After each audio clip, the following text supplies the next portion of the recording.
ಆದ್ರೆ ದೇವರ ಮಕ್ಕಳು ನಾವು ನೀವು ದೇವರ ಕಡೆಗೆ ಕಿವಿ ಕೊಟ್ಟು ದೇವರು ಹೇಳಿದ ಮಾತುಗಳನ್ನು ಕೇಳಿ ಆತನೊಟ್ಟಿಗೆ ನಡಿಬೇಕು. ನಮ್ಮ ಇಚ್ಛೆಲಿಂತ ನಡಿಬಾರ್ದು, ದೇವರ ಇಚ್ಛೆಲಿಂತ ನಡಿಬೇಕು. ದೇವರ ಇಚ್ಛೆಲಿಂತ ನಡೆದ್ರೆ ಅದ್ರಾಗ ನಮಗೆ ಏನಾಗುತ್ತಂತಂದ್ರೆ ನಾವು ತಪ್ಪಿನ ಒಳಗಡೆ ಸಿಗಬೀಳೋದಿಲ್ಲ, ಪಾಪದ ಒಳಗಡೆ ಸಿಗಬೀಳೋದಿಲ್ಲ, ಲೋಕದ ಒಳಗಡೆ ಸಿಗಬೀಳೋದಿಲ್ಲ. ದುಷ್ಟಾತ್ಮ ಮಾಟ ಮಂತ್ರ ಅನೇಕ ರೀತಿಲಿಂತ ನಮಗ ಸತಾಸವು ಒಂದು ಕೇಡಿನ ಆತ್ಮ ನಮ್ಮ ತಂಟೆಗೆ ಬರೋದಿಲ್ಲ. ಯಾಕಂದ್ರೆ ನಾವು ಯಾರ ಇಚ್ಛೆಲಿಂತ ನಡೀತಾ ಇದ್ದೀವಿ?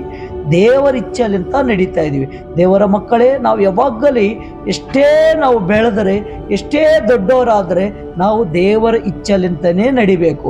ನಮಗೆ ಒಳ್ಳೆ ಕೆಲಸ ಸಿಕ್ಕದ, ನಮಗೆ ಒಳ್ಳೆ ಸಂಬಳ ಆದ, ನಾನು ಹೈಯೆಸ್ಟ್ ಪೋಸ್ಟ್ದಾಗಿದ್ದೀನಿ ಅಂತ ತಿಳ್ಕೊಬೇಡ್ರಿ. ಯಾಕಂದ್ರೆ ನಿನಗೇನೇ ಕೊಟ್ಟದ್ದು ದೇವರು ಕೊಟ್ಟಾನ. ದೇವರಿಗೆ ಸ್ತೋತ್ರ ಹೇಳ್ತಾ ಪ್ರಾರ್ಥನೆ ಮಾಡ್ತಾ ನಿನ್ನ ಮನೆ ಆಚೆ ಹೋಗ್ತಾ ಇರುವಾಗ ದೇವರಿಗೆ ಮಹಿಮೆ ಸಲ್ಲಿಸ್ತಾ ನಾವು ಒಳ್ಳೆ ರೀತಿಲಿಂತ ದೇವರಿಗೆ ಪ್ರಾರ್ಥನೆ ಮಾಡ್ತಾ ನಾವು ಮುಂದೆ ಸಾಗಬೇಕು.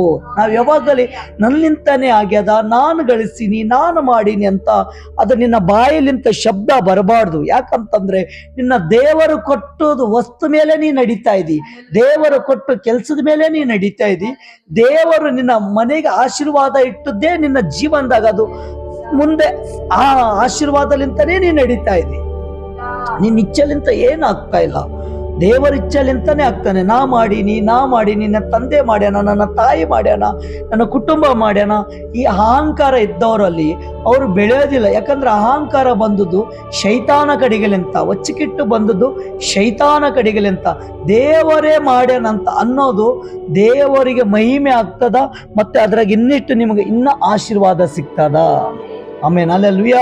ದೇವರನ್ನು ಪ್ರಾರ್ಥನೆ ಮಾಡಿ ಕ್ಷಮೆ ಕೇಳುತ್ತಾ ನೀವು ಮುಂದೆ ಬರ್ರಿ, ನನ್ನ ತಂದೆ ಕೊಟ್ಟ ಕೆಲಸಕ್ಕೆ ನಾನು ಕೈ ಹಾಕೀನಿ, ಆ ಕೆಲಸದಾಗ 7 ಪ್ರಕಾಶಿಸ ಬೆಳಕು ಇಳಿದದ, ಅದು ಆಶೀರ್ವಾದದ ಕೆಲಸ ಅದ. ಆಮೇಲೆ ಅಲ್ಲೆಲ್ಲೂಯಾ. ಒಳ್ಳೇದಾಗ್ಲಿ. ಅನೇಕ ರೀತಿಲಿಂತ ದೇವರಿಗೆ ಅನೇಕ ಜನರಿಗೆ ಕೆಲಸ ಕೊಟ್ಟಾನ.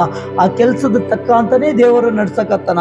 ಒಬ್ಬ ಅಣ್ಣ ಬಂದಿದ್ದ, ಕೆಲಸ ಇದ್ದಿದ್ದಿಲ್ಲ, ಕೆಲಸ ಕಳ್ಕೊಂಡಿದ್ದ, ಒಂದು ಫ್ಯಾಕ್ಟ್ರಿದಾಗ ಇದ್ದಿದ್ದ. ಆ ಫ್ಯಾಕ್ಟ್ರಿದಾಗ ಕೆಲಸಲಿಂತ ಬೇಡ ಅಂತ ತಳ್ಳಿಬಿಟ್ರು.